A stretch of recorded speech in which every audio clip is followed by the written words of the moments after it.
izleyiciler, şu an Brüksel'de çok öfkeli bir halk var.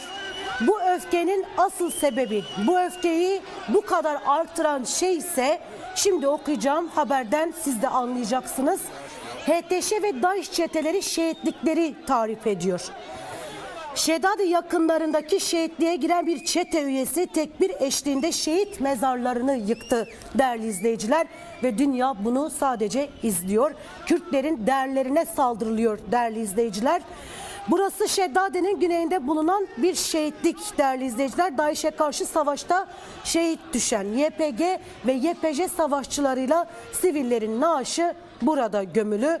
Holk kampındaki DAEŞ'leri serbest bırakan çeteler bu şehitliğe girdi ve tek tek mezar taşlarını kırdı.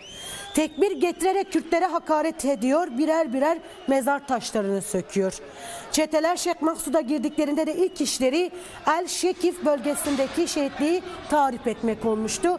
Şehitliklere saldırı DAEŞ ve Türk Devleti'nin de yaptığı ilk işler olarak hafızalarda yerini aldı. Türkiye'de, Kürdistan'da, Bakur'da Türk Devleti'nin şehit mezarlıklarına yaptığını bugün HTŞ şu anda Kobane'de, Rojava'da yapıyor. Görüntüler yetişirse rejideki arkadaşlar ekranlarınıza da getirecek.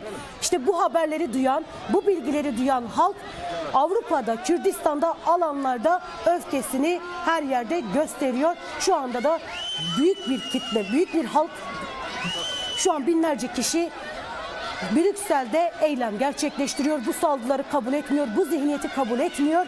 Şehitliklere, değerlere yapılan hiçbir saldırıyı bu halk kabul etmiyor. Buna karşı da her yerde direnişini yükseltiyor.